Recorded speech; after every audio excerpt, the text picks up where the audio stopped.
Looks like we live. So let me cue.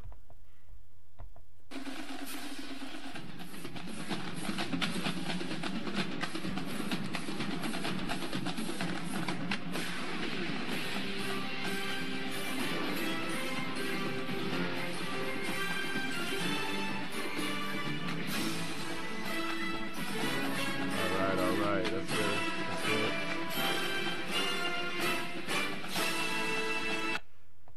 All right, here we in the building. This is Dre. This is Dre and Dez Trash Talk. So what we're gonna do today is we're gonna pretty much hit up preseason college football, being around the corner, starting off tomorrow night actually. So pretty much we're gonna do a breakdown of this upcoming college football season. Talk about our expectations for the top Power Five conferences. You know who's gonna make the playoffs and finally who's gonna win a championship. Maybe a few picks in here and there for this upcoming week. So. My name is Dre. Dez is on the right in the Adrian uniform. Dez is here with me now. Dez, you want to introduce yourself? Hey, what's happening, man? Happy hump day. Hey, you know how it is, man. One day at a time, baby. So, Sure. We're going to go ahead and get it kicked off. So, a little background on myself. I play at a high level. I kind of played up to high school, but really informed on the sports and college football, NFL, Major League Baseball, NBA. Sports is my passion. It's what I love to do in my downtime. I think the same for Dad. So, we used to always have these conversations, at work and, during our off time. And, we figured we would probably bring some pretty good content to you guys. We're just starting out, so apologies if it's a little choppy, but, we promise to get better over time. As you kind of learn to fine tune how to make this podcast get better. So, I don't know, Des, what do you want to say? Well, I mean, just to make sure everyone's clear. Like when we had these arguments at work, like I was always right. So I just want to clear the air and just from the beginning, first episode, like let them know the real. So I just want to make sure we didn't miss that part. That's really important. Really important. Man, I don't think you should be like starting off the podcast lying to people, man. Let's not be doing that, man. Come on now, let's get off on a good footing. And, we want people to believe that we're believable, not full of BS. So All right. Well, look, we got first off start with our allegiances, our teams. So we're talking college football. I'm a Bama fan.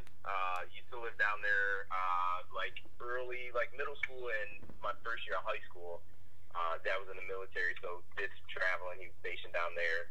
And you are a Michigan fan, kind of though. Like you're the hardest Michigan fan I've heard beyond Jim Harbaugh.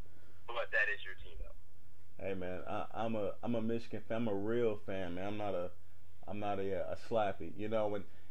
For one, we don't want to create any kind of narrative on this show. We invite all people. No matter like what kind of fan you think you are, whether you're a fair weather fan, you only watch the teams when they're good, or you're a diehard. You stick with your team. You don't think nothing's wrong. You're totally positive all the time. All you guys are welcome, and that's what we like. We like people from all different kinds of perspectives to kind of like give their take on things. So, regardless of like the personality that me and Des have on this podcast, we want to hear from you. We want to hear your comments. We want to hear, what do you think? Because one thing for sure is that we both are good at listening and understanding that we don't know it all. But you gotta bring your facts. We're not gonna hear no blind faith. That's one thing that we don't go into blind faith. We want facts. We want statistics. We want eye tests, and we're gonna really get down to the nuts and bolts of, like today it's gonna be college football, but one day it's gonna be NFL. One day it's gonna be NBA. So. Just prepared to get some good content and some real good conversation. So, let's kind of kick it off. I'm looking at the AP Top 25 right now, and I know one of the main things we want to kind of go over is like the Power 5 conferences. Just a quick snap overview. You mentioned me being a Michigan fan. Of course, the Big Ten, I would argue, kind of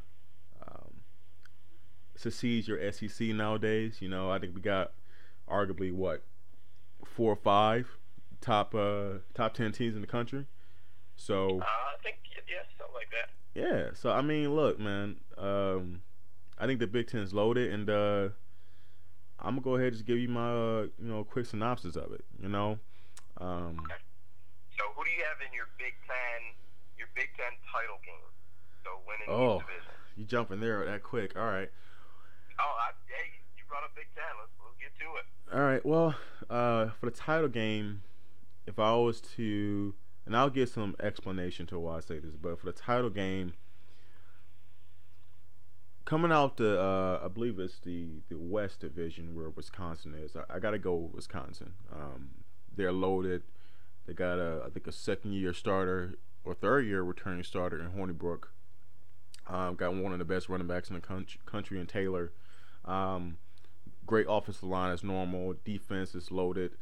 Um, and Chris, who's the head coach there at Wisconsin, is just an excellent coach. Has a really good coaching staff. They just have an all-around really good program, and I think they're the most talented and just best coach team in the West Division. So I'm going to give them the green light. They're going to come out the West, and I think who's going to contest them in the East. I'm gonna go with surprise. I'm gonna go with Michigan State. I know that sounds really bad, to my Michigan fans out there, because I'm a diehard Michigan fan. But one thing you guys gotta look at is, let's say the top four teams in the East. You got Michigan, you got Michigan State, you got Ohio State, you got Penn State. So let's break that down. Penn State, just lost their biggest, I say their best player in probably the last decade in terms of overall dynamics, Heisman Trophy winner type player, pretty much the main cog of their team, the guy that makes them go. Now, granted, they still have a quarterback in McSorley, but it's a lot of question marks there about, okay, who's going to be the leader of that team? What's their cap? Ohio State, there's no surprise what's going on there. You know that there's going to be a drop-off in quarterback play, at least initially, I expect, because JT Barrett's no longer there. And now they're going to have to lean heavily on Haskins. Now, I know he did pretty well against Michigan, but it's a different story when you have to carry a team where, others. Go ahead. Well, I obviously there's going to be a new quarterback, but, I mean, they're not going to lean on Haskins. They're going to lean on Mike Weber and J.K. Dobbins. And those guys are two-headed monsters. You can argue they're the best in the country. Well, I think they are the best in the country. If you talk about a 1-2 punch at running back, I agree with you there.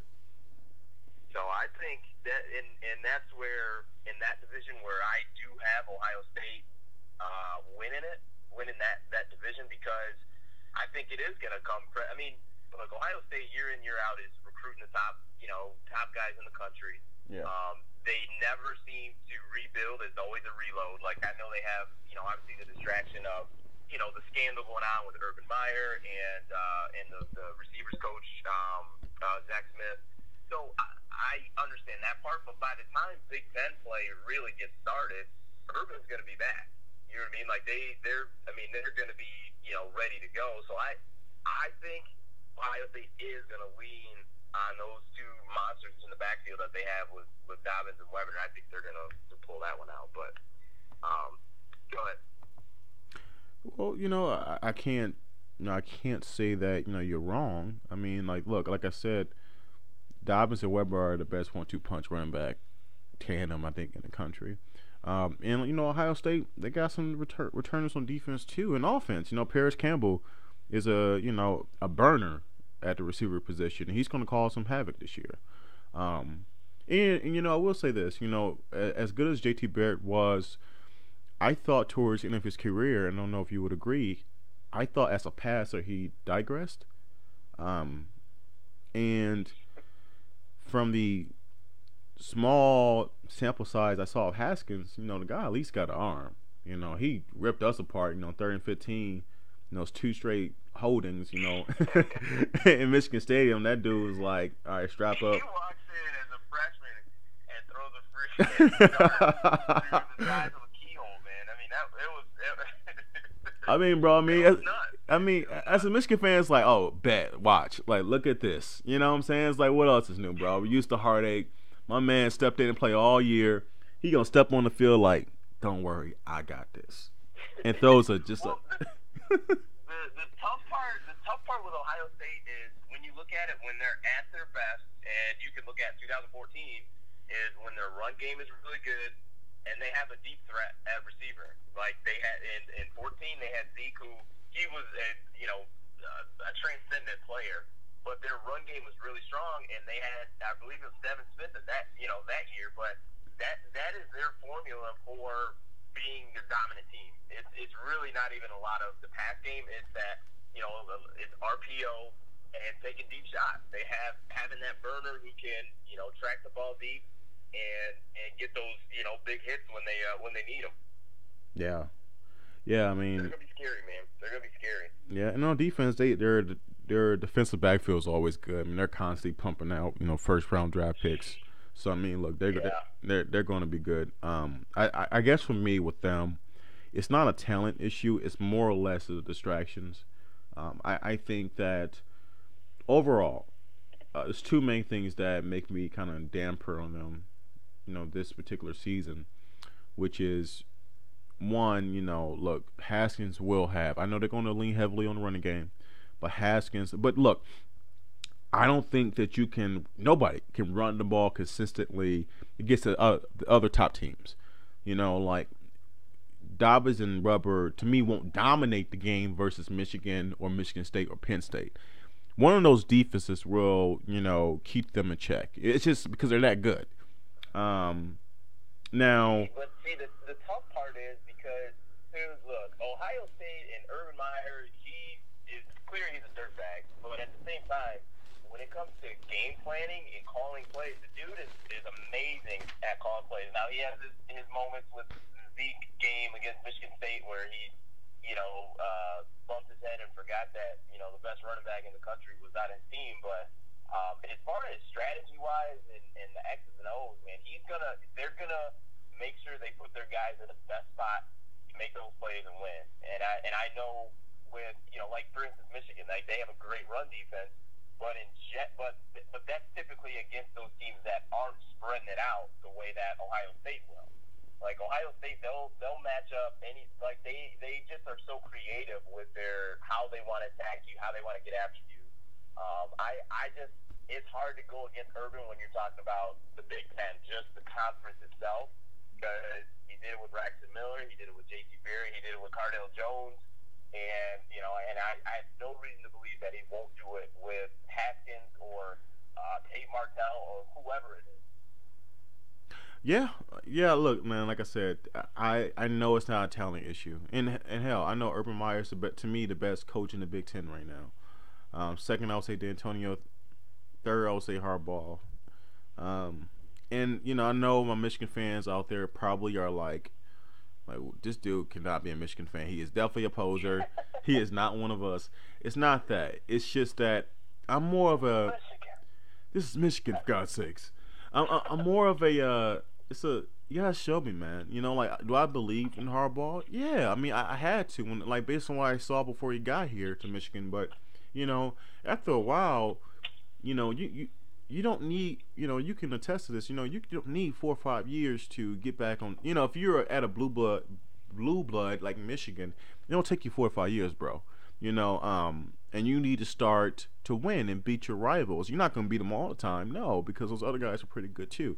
But you should be, getting yours as well. And right now, when you're looking at trophy case, when kids coming to visit, them on-campus visits, Urban Meyer can sit you at that table. He can show you some Big Ten titles, and he can show you a natty. D'Antonio can show you a couple Big Ten titles, Rose Bowl. And James Franklin can show you a Big Ten title. But who can't show you one? Harbaugh. Man, you can't even... Bro, he hasn't even, brushed his khakis on a turf in Indianapolis, man. It's time. It's time, and... Go ahead. Here's the thing. I think a lot of what, the Harbaugh haters typically do, and I'm not saying you're one, I'm just saying that they look at the first 3 years, and they say, here's Harbaugh's record against the rivals, 1-6. And they look at Brady and they say, man, as bad of a coach as he was, he still beat Ohio State once in those 3 years. But when you look at it, I mean, truly, right? Michigan, Brady's first year, they were 11-2. Won the Sugar Bowl. So it's like, yeah, they had a really good season that year, and then from there it just tapered off. Where I think it's pretty clear that Michigan's going in the right direction. They may not be where the fans want, and really, to me, the expectation, especially when you talk about the salary of Harbaugh, that the expectation was an Urban Meyer turnaround, a Nick Saban turnaround, where by year 4 or your 3 or 4, we're ready to. We're talking national championships. It's not just are we trending in the right direction, graduating players. I mean, that stuff's important, graduating kids, but at the same time, it's like, dude, you're paid to win games. Like, let the academic advisors worry about that. You need to win football games. Yeah. So, all right, cool. So you got. So who do you have winning the Big Ten?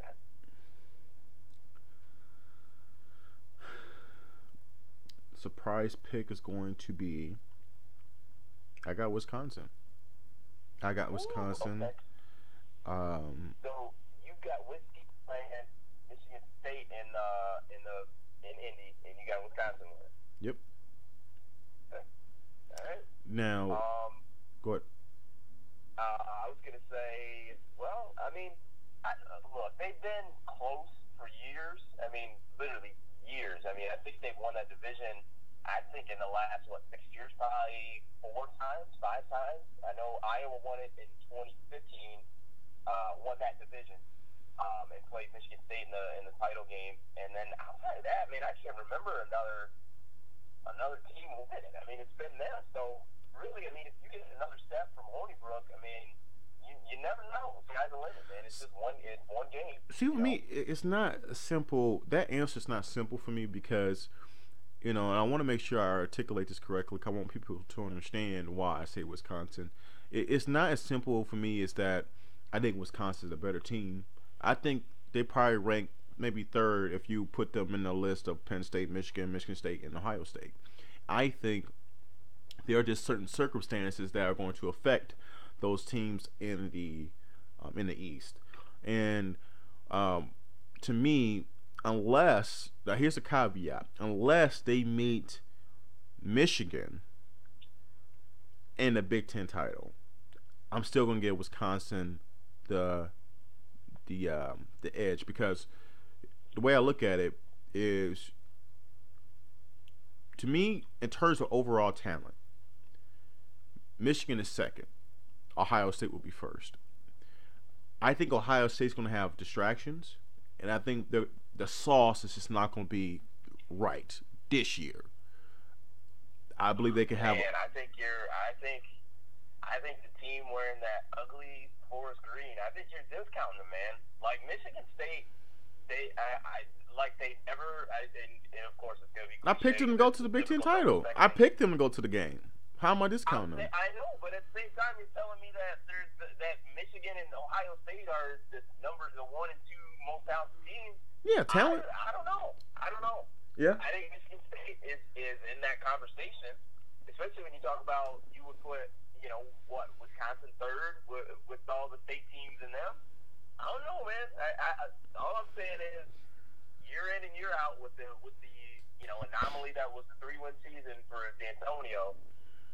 Man, they bring it every year. I mean, they beat Ohio State without their starting quarterback, man. Like, yeah. I think they might have threw the ball 5 times that game. Like, they just figured out a way. That's which is why I have them. You're right. Which is why I have them going to the Big Ten title. Look, I never said that. I'm talking about just raw talent. Now, that doesn't mean raw talent doesn't necessarily equate to dominant team. I'm not saying that. I think Michigan State is the most prepared in the East to win the toughest games because of how many veterans they have. Because they, to me, unlike, you can say Penn State's in the same boat, but Michigan State is not losing a key person in their core, as opposed to Penn State. I think it's a lot for them to overcome.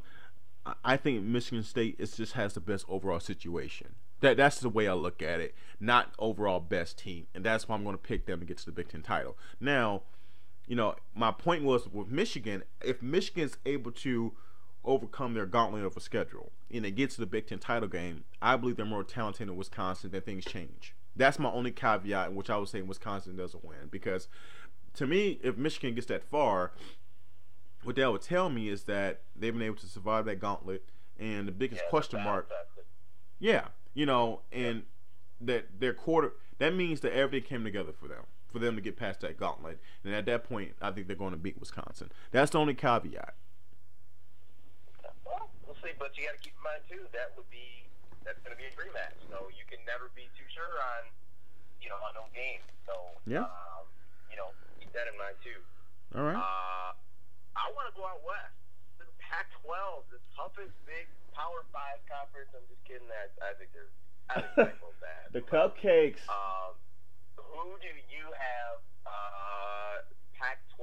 Honestly, I mean, I don't even know their divisions or anything like that. I mean, Yeah. it's just to me. I don't think the Pac-12 is going to have a representative in the Final Four in the college football playoff, but that's just me. Yeah. So who do you have coming out of the Pac-12? If I was to pick anybody, well, it's tough because you know you can throw Stanford in there. Bryce Love to me is probably like the best player in the country this year, or you could arguably the best player in the country. Um, Okay. so I mean, look, Stanford's going to win at least 10 to 11 games to me. Um, so if I had to pick one, I would say Stanford. To me, they have like you know, in the head-to-head against Washington, I think Stanford is more prepared to win that game. Anytime to me you have um, you have the makeup to have the best control over time of possession. In this case, having a running back like Bryce Love to get tough first downs, to keep the clock moving, and turning the game into a possession by possession as opposed to a shootout. That's just the way I like to look at football. Um, I kind of give you like the edge, and so therefore, if I was to pick two teams, now granted they're in the same division in the Pac-12, I'll say Stanford over with Washington, and anybody that Washington will play. I'm sorry, Stanford will play in the Pac-12 championship. I believe there's one. It may not be one, but it'll either be USC or maybe UCLA.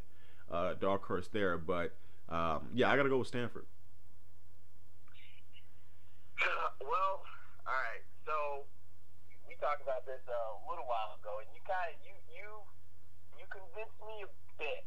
You convinced me a bit. Here's my issue with Stanford is almost without fail every year they drop one or two games that they're not supposed to, like just something dumb.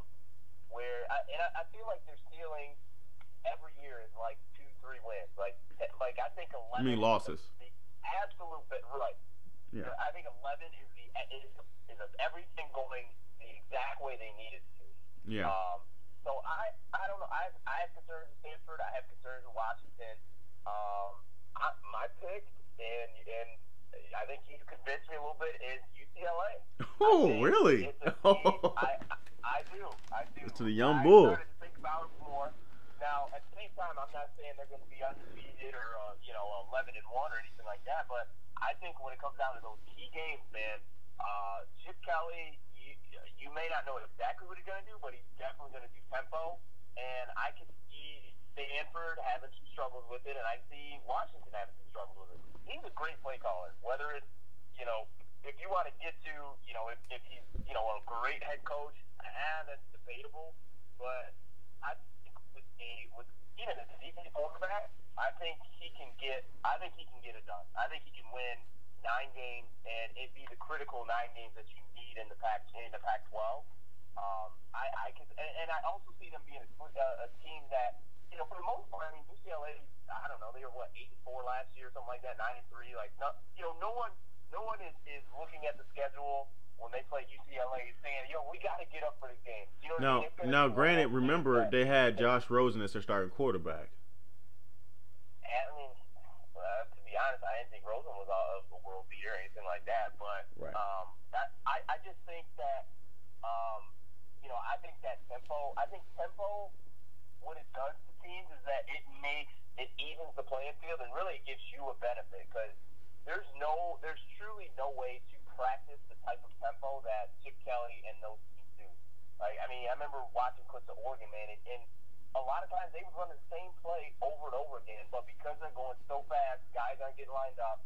They're looking at the sideline, trying to get the defensive calls in, and they're just at a blistering pace. And I think, when you're talking about 100 plays, 90-something plays, man, that wears on kids.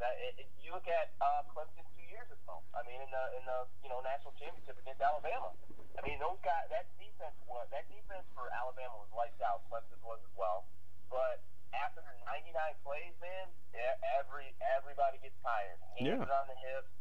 Guys are leaning over, and there's just no way to prepare for it. So I got UCLA, man. Yeah, but by the way, who would tell you that the best offense to run in this era of college football is the spread, up tempo? Who told you that? So what you said was, you can't win a championship if you're not running the spread.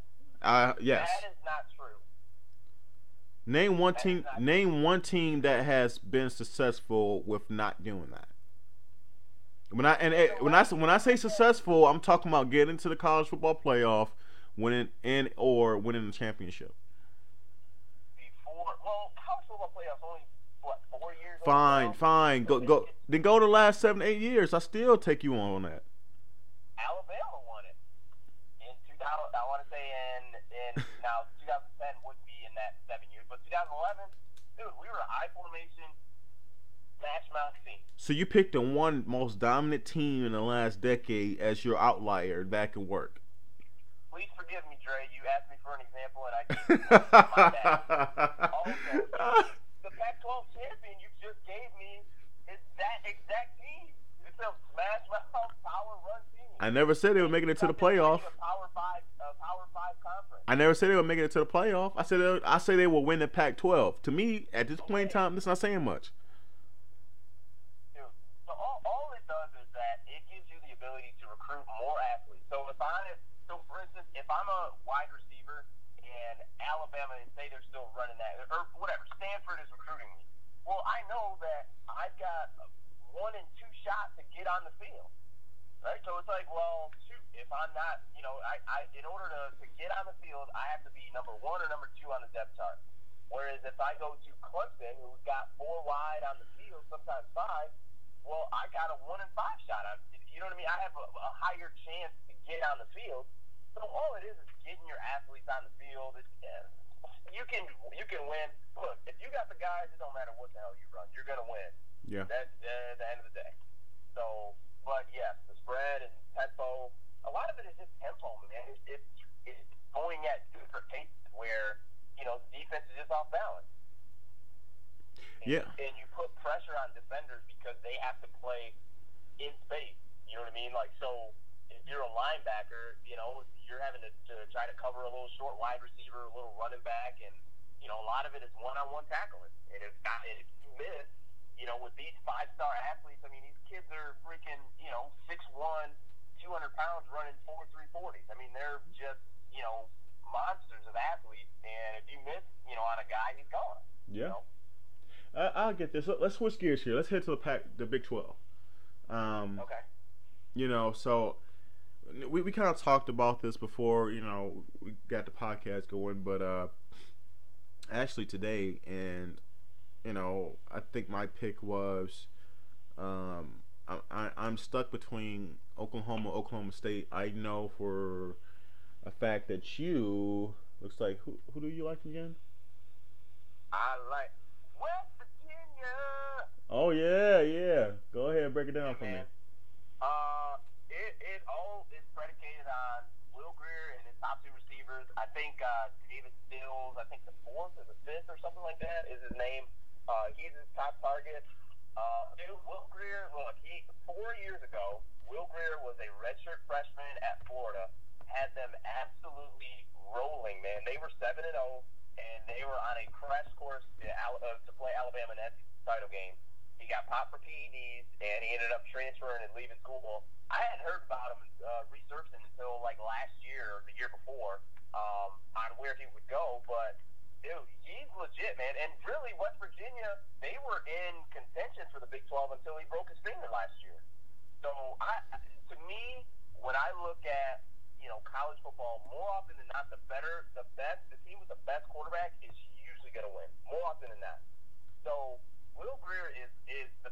quarterback in the Pac-12 or in the Big 12. So I've got West Virginia winning it. I think they do have their last, I think, 4 games an absolute gauntlet, because I think in that stretch they have, I want to say, Oklahoma, TCU, and maybe OK State in there.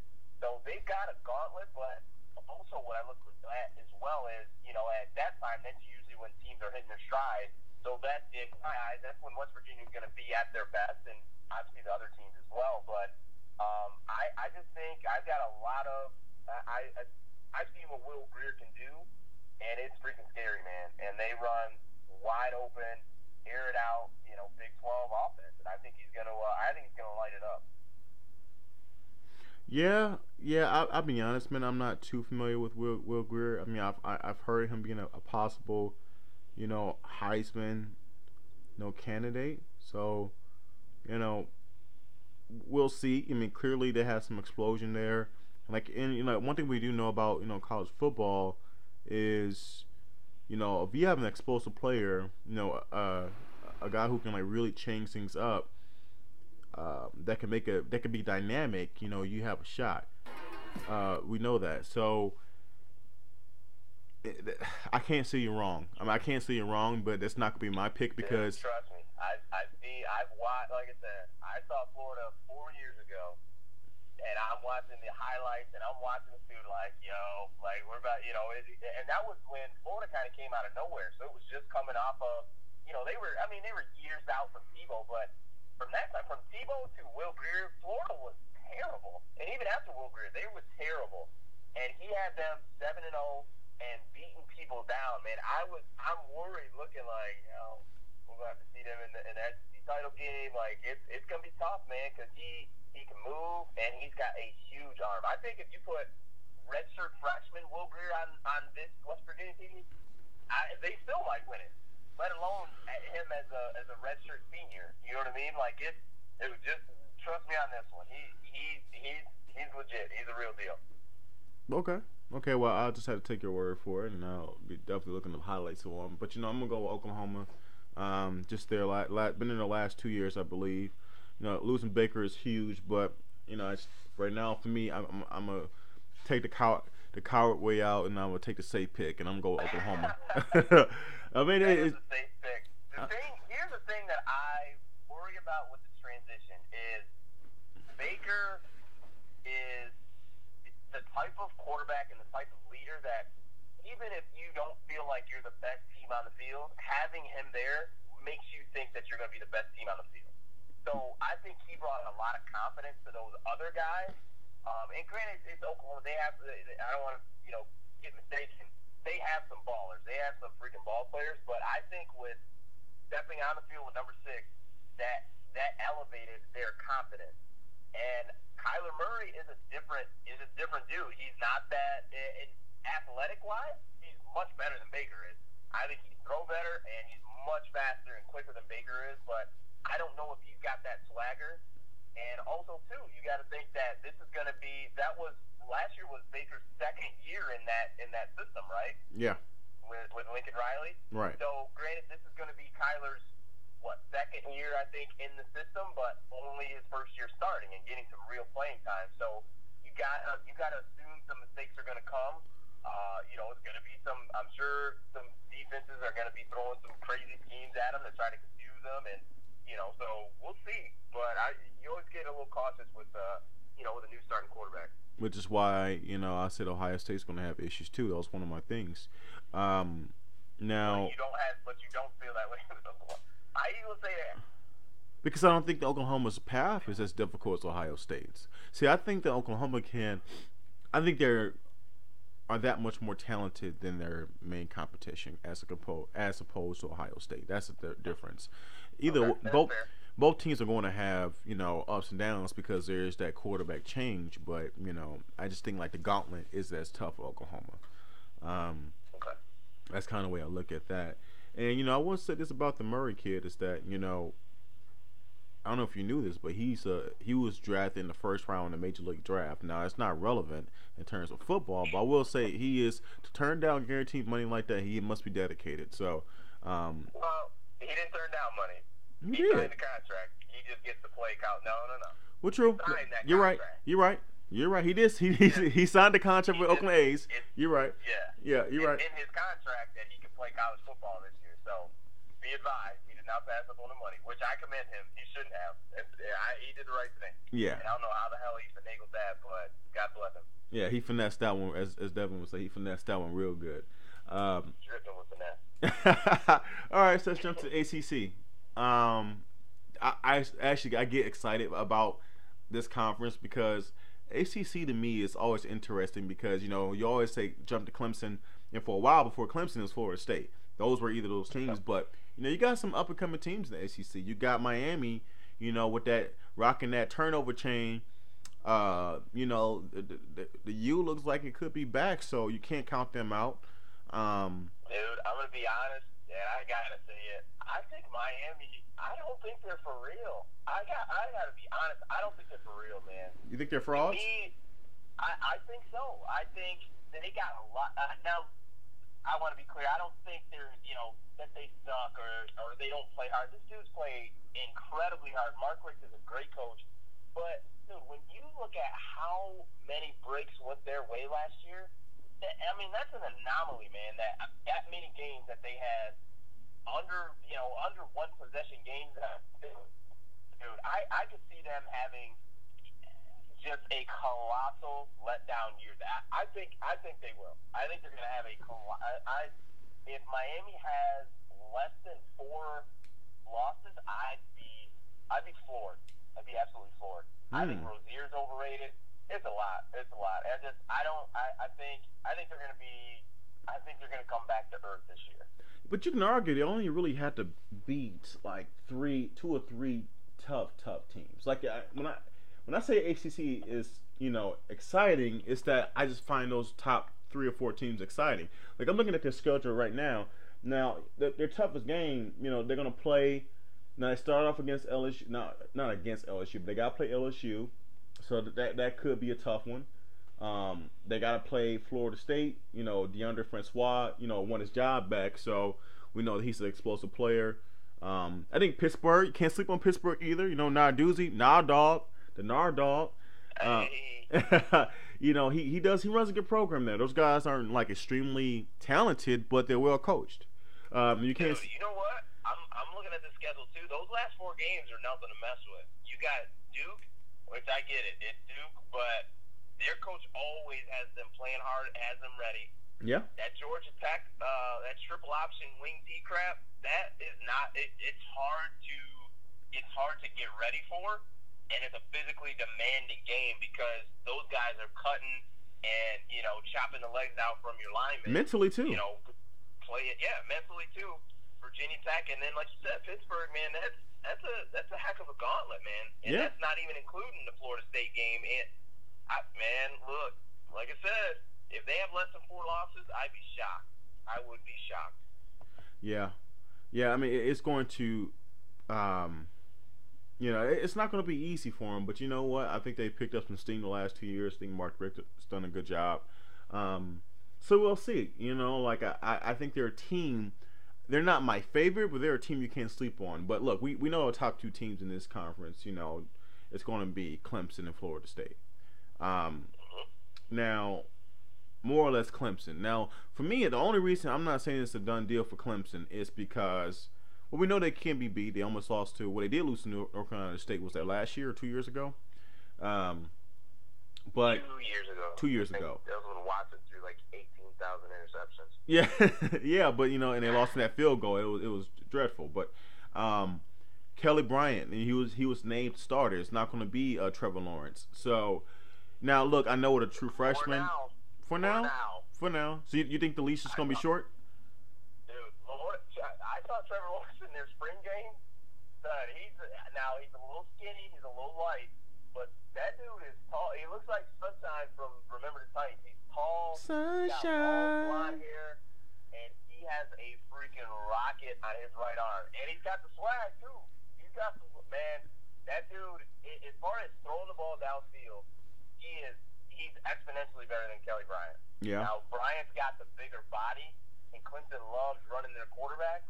So, on that front, I definitely give Bryant the nod. But, I heard from a coach actually in high school, but he said if you like to run your quarterback, then you better have two of them.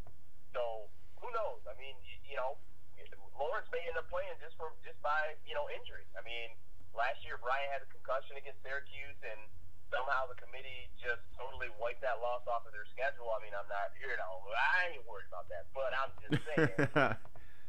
So you never know. You truly never know. And if the race was really that close, then they may play two quarterbacks. Who knows? I mean, Dabo's, he's not an old school guy. He's progressive and he's new and up and coming and all that. So we might see both of them. Who knows? Yeah, yeah. I mean, based on at this point in their program, Clemson is championship or bust. I told you, I think we were texting about it. I think Dabo has brought Clemson up to that Alabama level.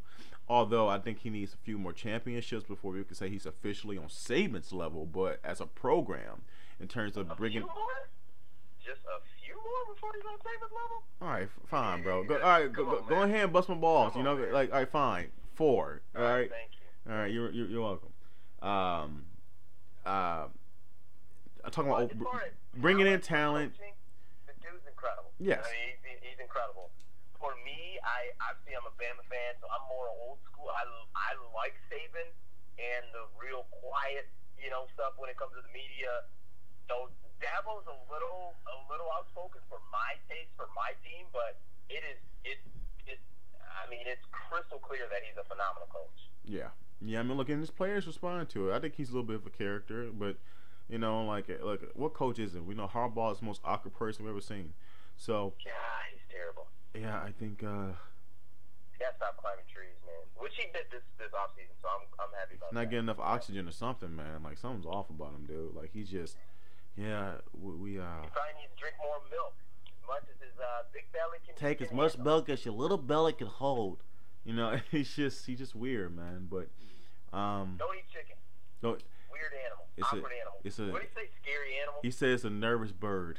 I can see him saying that too. Oh my God, who said that? Anyway, let's back. Who you got winning the ACC? I gotta go with I'm gonna stick with the safe pick, and I'm gonna go Clemson. Florida State. They always have talent. I thought the tenure with Jimbo and Jameis was the exception. Jameis was the wild card. I think Florida State will always be really, really good. I think they will give Clemson and other teams a run for their money, but I don't think they have everything that they need necessarily. I just don't see it. Taggart, I think it's his name, right? Or it's the Target? Taggart. Will Taggart. He did a good job at Oregon. Now at Chad Kelly's level, he's going to bring that spread offense down into Florida State, utilize those athletes, but I just don't see it. Maybe I'm wrong, but I don't see it just yet. Dabo's king right now in the ACC. I'm going with Dabo. Yeah, I'm with you. The concern, here's what, to me, where I feel like Florida State's not there. To me, Francois was their hope of winning the ACC, and the fact that he and Blackman had to battle it out for so long as far as who the starter's going to be shows me that they're a lot closer than they probably should be. So for me, I'm like, Francois is not back to where he was at the start of last season. So that, to me, that shows me like, no, he's not ready to carry that team to win the ACC. So I'm with you. I'm going with Clemson. Honestly, I don't think it's a safe pick. That is the right pick. I mean, it truly is. Like, so there are some other, like your Oklahoma pick, that was a safe pick. Like, that was just safe. But this was the right pick. So it's being a little dog. Mainly because you agree to me. I was being a little dog. I stayed on the porch on that one. I didn't want to go into that Big 12. Big dog feet.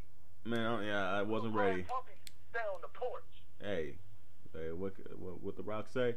But what you talking about, little dog? All right, let's go to SEC country. I will say what used to be the most dominant college football conference in the nation.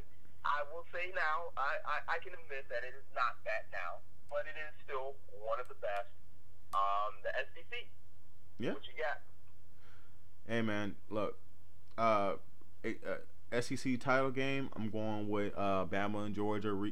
I think that um, Georgia has two tough games in their schedule. They got to play at LSU, then home versus Auburn. Other than that, I think their schedule is a pretty good cakewalk. Jake Fromm did an excellent job last year. He has a little bit of competition, so I believe that would kind of that's going to motivate him maybe even more. And that's I don't like saying it. Not motivate. He's already motivated. I think that would keep the level of focus high, um, and I think their talent is still extremely talented. So I'm going to go with Georgia versus Bama. And in terms of winning that matchup, I'm going with Bama um, to win it all, to win the SEC. Okay.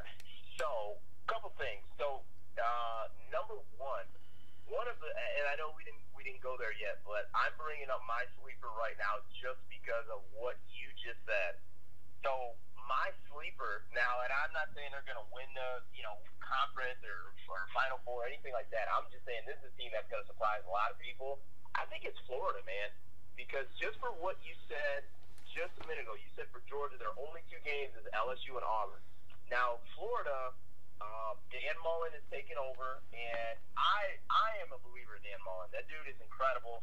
I think he got Mississippi State probably to as good as they were ever going to get. And he was the OC at Florida when Tebow and Leak was there, and obviously we know what they did. I'm a big believer on what Dan Mullen can do, and their biggest game is going to be Georgia. But the interesting thing about their schedule is that they play Vanderbilt towards the middle of the year. I think it's the end of October. The next week they have a bye week, and then the next week they have Georgia. So obviously it's college football. You never know with injuries and all type of different stuff like that. But I think Florida could surprise some people when it comes to the SEC. I hear you. Was Dan Mullen the coach of Mississippi State when they almost beat you guys last year? Yes, he was. Okay, yeah, he did a good job at Mississippi State. I mean, I can see why you have an immense respect for him. But in Florida, there's something in the water, man. Like it's those guys just can't stay. They can't keep it together. They're always talented, but rather it's the culture down there. I don't think it's going to be something that Dan Mullen's going to be able to turn around right away. I mean, Felipe Franks, who started against Michigan last year, is going to be the starter this year. And for what I saw from him last year, I mean, I didn't see anything elite. He seemed like a raw kid, so I'm not sure how much progression he has gone through. A lot can change in a year, man. Yes, I get that, but I just they're sleeper. Looking from his man, please don't talk about no whack Wilton Spade, man. I don't want to hear about that, man. He took his. I'm just saying. All I'm saying is that a lot can change in a year. He took his left foot up to UCLA. Think he gonna play for Chip Kelly, please. But anyway, I'm just playing. I wish him the best, honestly. But no, you don't. Shut up. But like you said, they're a sleeper. I can see why you think that could be the case. But look, LSU's ranked high. They just never have a quarterback. That's the problem there. Like those guys are talented, but they just never have the quarterback to win the big games, to win the ones they must have. Well, they got the big, well, not the big dog, but Joe Burrows from Ohio State supposed to be the real deal, man. Yeah, I got it, but I'm just I have to see it to believe it. Like when I think of like a good LSU quarterback, I think about Zach Mettenberger. That's the last guy I think about who was decent enough. Like think about how that sounds, Zach Mettenberger. Come on now. Well, think about this. They had Odell Beckham Jr. and Jarvis Landry the same time, and I want to say I don't think those guys ever beat Alabama. That's crazy to think about. Yeah, dude, it don't matter if you open if a guy can get you the ball. I mean, you're a receiver. You know that better than anybody. You could be wide open, waving your hands, bro. They could have been wide open, waving their hands, waving two hands, and them quarterbacks, What's his last name? I love his last name was Harris, but what was his first name? The guy Brandon Harris. Brian. I mean, he was terrible, dude. Like, I mean, it's they just it's something in the water. LSU, man, they make you good everywhere else but a quarterback. They can't get it done. I don't know, so I can't. Jordan Jefferson or Jeffries. I Oh, think it's please, Jefferson. man. Yeah. It don't matter. It don't matter how Well, athletic. They just can't get it done. so you got Bama in Georgia Part 2, and Yes, now we talked about this earlier. You actually have both of those teams getting into your Final Four, right? I do, and actually, I'm gonna go ahead and bring up that screen right now. Since we went there, we already I've kind of gave my pick. So I'm assuming you're going with Bama to win the SEC. Yeah, I got Bama winning it. I don't think it's going to be. We'll see. I being an Alabama fan, I've learned the ways of Saban, where you just taper the expectations and you just take it 1 week at a time. I have a lot of faith that Tua is gonna be the starter, and I think we can be the most explosive we've ever been at Alabama since Nick Saban's been there. I think he has the potential. Now, potential, so we'll see what happens. But I think he's got the potential, man, to make us crazy explosive. I think we have the benefit this year of not having one guy we have to force the ball to. I think Jeremy Judy's going to be the go-to guy, but we got Judy, we got Devontae Smith, who caught the game winner in the national championship game, and then also Henry Ruggs, who are they'll be true sophomores, that they're all three talented. So last year we had Calvin Ridley, and we tried to force feed him the ball, and a lot of times it didn't work. So this year, I think having Tua, who's more of a thrower than he is a runner, whereas Jalen is the flip side. I think he will feel comfortable being able to spread the ball around. I think the whole quarterback controversy thing. I mean, I get it, but to me, here's how I see this playing out: is this year they have the redshirt rule change. It's now you can play in 4 games in the season and still redshirt. And it used to be, I think it used to be 4 games, but those 4 games had to be within the first 6 games. Yeah. So, and my thought is Jalen's gonna end up playing 4 games. I don't know which 4. Well, let me interject here real quick. So Harbaugh actually answered that question today on a radio show, and basically he alluded to in the past. I think you kind of said it. You had to have those 4 games can only be used in the first 6 games of the season. Now, kids can be played at any point in time in the year. So, from a strategic standpoint, if you have injuries down the stretch, you think a kid is ready and he can help you get to that point. Say you only need him for 2 games, 2 or 3 games, maybe the last 2 games of the year, or the conference championship. Or what if it's just the conference championship and then the playoffs? He can play in that role and still be able to redshirt. So I think that's how it's going to be used. That's how he kind of alluded to it, was that it gives you more flexibility as a coach to kind of consider a kid's future, how can it impact the team now, and this gives you more flexibility with them. And now we're kind of talking through it a little bit. My concern would be if I get to week whatever, I get down to the Iron Bowl week, the last week, regular season week, rivalry week, it's Michigan, Ohio State, Alabama, Auburn. There ain't no rivalry. If I get to that point, and Tua's been the guy the whole time, outside of an injury, there's almost no reason for me to play Jalen. You know what I mean? Like, why? Like, if I don't have to mess up my quarterback's rhythm and he's playing well, like, what? You know what I mean? Like, at that point, it's like, well, let's just keep Jalen on the sideline. I mean, why try to mess up that rhythm and his flow? But essentially, I think because Jalen is going to be he's going to graduate in December. So in December, he's going to be a grad transfer, and as long as he redshirts this season, 4 games or not, he's free to go anywhere he wants, and he's got 2 years of eligibility left. So okay. I think that Tua's going to be the starter. Jalen will play, call it no games or call it 4 games, and I think that's going to be kind of what we're going to do. So that's my quick rundown. So who you got in the final four college football playoff?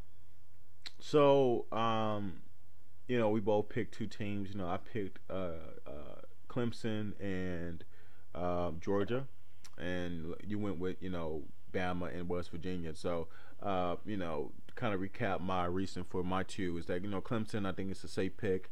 I don't think anybody in the ACC is has enough talent or like just collectively is rolling like Clemson is right now. Even if um, Kelly Bryant is not able to sustain a level of play uh, that would be needed to win the big games. Like you said, the Trevor Lawrence kid is very talented. So either way, they got to me they got the best D line in the whole country. You can argue Bama's right there, but I'm still taking Clemson. I think they got like 3 or 4 guys that are projected to go in the top 2 rounds in NFL draft. So I gotta go with Clemson there. And my second team, Georgia, very similar to what I said, and why they're going to make it to the championship game. Just in terms of scheduling, returning starter from last year, Jake Fromm, that key nucleus is still there. They're going to miss the linebacker Smith from last year, but I think overall their path and overall talent and having their returning quarterback and leader is going to be enough for them to get there. Now I know I said that they will lose to you guys in the SEC championship, but I think that's only one loss. I think for where they're going to start ranked in the year, and based on just having that one loss to Bama in the SEC championship, will be very similar, almost to reverse what happened to Bama last year. Actually, maybe even having a stronger case in that they're going to actually make it to the championship game, and they're going to have one loss to, well, I think it's the best team in the country. So I think Georgia gets a nod. So okay, so the other two teams I picked. Now, if you had to pick all four, who would be your other teams outside of Clemson and Georgia? It would be those three, except instead of West Virginia. Um, you know, I gotta go with a surpriser. If Wisconsin wins the Big Ten, I'm going with Wisconsin. I know that's not what I said earlier today. We were talking about it, but as we were kind of talking through it tonight, I'm like, man, if they're able to, you know, make it to the Big Ten title, they have to play Michigan, they have to play Ohio State. Even if they split one of those games, they have one loss there, and they win the Big Ten. That's to me enough. And they're starting in the top four already. I think Wisconsin will get the nod. Yeah, I think I think you're onto something. I think this year they have the schedule to back it up. I think last year everybody thought and knew they were frauds. They weren't for real. Yeah. And they didn't get the benefit of the doubt. If they go through this season undefeated, the regular season undefeated, then they will have beat Michigan, Northwestern, which you could argue whatever, good, not good, anyway, and then also Penn State. To me, that's enough. That's enough. The only that my concern is basically what happened, this past year. I think this past year is different because Wisconsin didn't get any respect, because of their schedule. This year, I just think the other teams are just going to be too good. I just don't know because you look at it and, for instance, say you've got West Virginia with one loss, who wins the Big 12. Are you going to put in a Wisconsin that didn't win their conference but beat, Michigan or say they, if they're one loss, then they would have to beat Michigan and Penn State, but didn't win the conference. And depending on how that, conference championship game went, was it Cardell Jones 59-0, game, or was it a, last year of Ohio State of, 1-2 possession game? So I think I think it's just gonna be. I don't think it's gonna be a lack of respect. I just think it's just gonna be jumbled up at the top, where at that point in time you just can't afford a loss. Yeah. No, I mean. I think. So for me, my four. I just don't. I don't think the committee. I don't think they want another two SEC teams in because I think as it is now, the SEC already gets enough bias, and obviously because they're the only team that ever had two two teams in. And also, I'm not sure you want, the Big 12, the Pac-12. I don't think you want, two teams in, and also Power 5 teams left out. So for me, I've got Bama, I got Clemson, I got Ohio State, and I got West Virginia as my top four. In whatever order, but I think we're going to run into a Bama Clemson, part four. Honestly, I think it'll come down to them, and at that point it's just a toss up. We'll see. Okay. Well, so you're going with Bama Clemson part four. Part four. If that's the case, then I'll just call it for you. Bama gonna win it all. I just don't think Clemson will have the. I think the wild card for Clemson to beat Bama is Deshaun Watson, and unless you have a quarterback that can sustain that level of excellence throughout the entire game, not just in spurts, then you're not going to keep up with Bama. Now, I think the wild card to that is Georgia. I mean, Georgia proved last year that they can hang with Bama. Now, granted, Georgia's lost some talent. Losing Mikhail from last year, Nick Chubb. They're going to have to, figure out a way to retool that offense and also defense too. Raekwon Smith. Well, yeah, I got you, but I'm just saying I go with the guys I know, and Raekwon Smith on defense too. He's going to have to be replaced. So look, I think Georgia. I'm giving Georgia. If say the way I have it lined up on this page is I got Clemson versus Georgia, and I got West Virginia versus Bama. So let's say. Instead of Clemson getting there, I got Georgia versus Bama. So I got a part two for that one. So I'm going to call it, I think Georgia gets their revenge. I'm taking Georgia to win it all. Ooh, okay. Yes, sir. Hey, it's not a bad pick. You know what I mean? They're tough, man. They're probably, they're legit. There's no question about it. I think some play calling had some issues, last year. Also, I think it was one of those games where to me it goes back to the Cardell Jones game against Alabama. I think we got caught.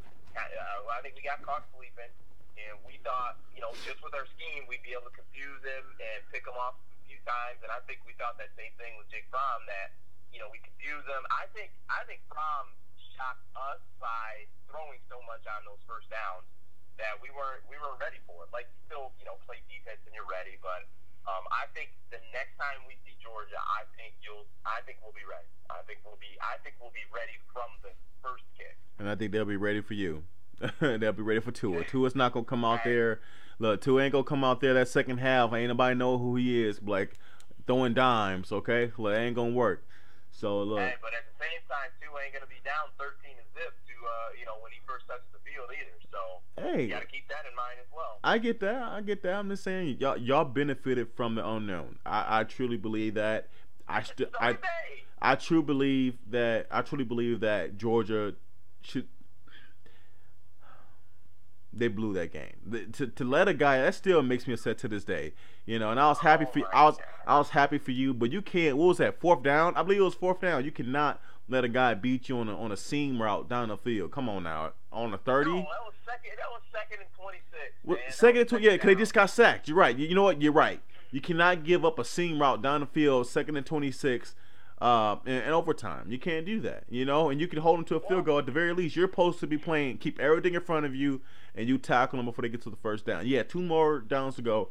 If you guys get stopped, they're gonna kick the field goal, and I'm taking you to win to actually win the game at that point in time. You got a first-year head coach who has been in that moment before, but not as the play and not as the head guy. That's a big difference, man. It's a big difference. Yeah. And you gotta to think about it as well. Now, number one, even in a cover 2, you should have been ready to go because number one, that corner, that safety should have had over top help. The safety should have had over the top help, and he didn't get over in time because apparently Tua, the corner has the flats. Yeah, but he can jam the receiver. He's only got one guy over there. Yeah, I agree. The only person he had on his side was Devontae Smith.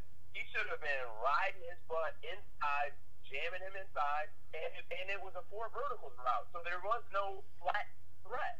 So he should be jamming him inside and dropping until you get someone threatening your zone. Back up. You know what I think happened, man? Make that window even smaller. You know what I think happened, man? Is that I think when they sacked you guys, those players took a breath for a second.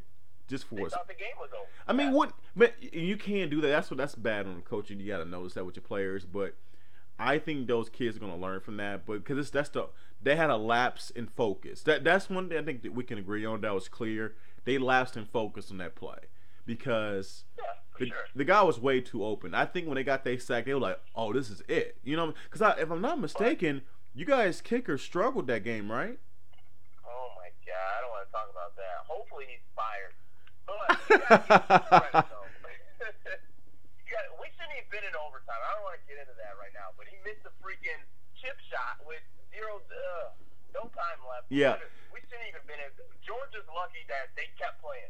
Yeah. Anyway, you got to give Tua credit though, because he looked off that safety. He held him.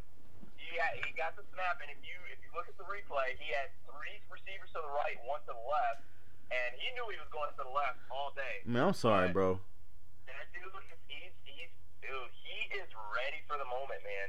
Yeah. He got the snap, and his head went straight to the right the whole way. And as soon as he hit that back step, boom, he came back and found it. I mean, as soon as he looked back to the left, the ball was gone. Yeah. Like, there was no hesitation.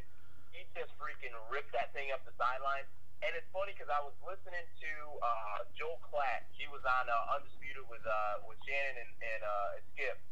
And he said one thing that people don't take into account was Tua was at the 50-yard line when he let that ball go. I think he said it was actually 48 yards. But he said that throw on a rope, he's like, there's not many guys that are playing on Saturdays that can make that throw. He's like, that is a ball that was up and down very quickly and half a football field. It was incredible. Oh, it was a great throw. I mean, he threw it on a dime. I mean, basically the safety had to be, because the safety bit, there was no way that he would have been able to get there based on the throw and him having that second of hesitation to shade towards the middle of the field because Tua looked him off. He was done. I mean, it was a great execution by Tua, but even worse executions on the Georgia defense. It was a perfect storm because that corner was assuming that safety was going to be over the top, and that safety was assuming that corner would jam that receiver to the point where he'd be in good coverage. Yeah. And then on top of it, Tua looking off the safety, and Devontae Smith being a freaking blazer and being downfield. So, yeah. We'll see. Yeah, we'll see, man. Yeah. And so I think this was so anybody that kind of tunes in, I know we didn't really have anybody tuning in live, but this is gonna be recorded on the channel. Once again, guys, this is a trial run. It's the first time I was doing this, so we're gonna get better and better. Leave a comment, subscribe, leave a comment. Always open to constructive criticism. This is, like I said, it's going to be choppy at first, but we will get better and better. I don't think we've talked about what state we are actually in. Oh, we were at the glove, baby, the mitten, Michigan. The good old basically let's say Detroit. Yeah, Close enough. So we out here in the mitten. And just so you know why I say AK plexing on him, I probably will get rid of that because it looks kind of cheesy now. Is that good old Dez? You see him on the right. Good old number 8 was known as being Plesko Burris back in the day because of his looks with the dreads. He looks nothing like that now, rocking the fades nowadays, or the tapers, right? You get tapers, don't you? Yeah, you know it. So thanks again, guys, if you tuned in, and we'll talk to you guys soon. Sounds good.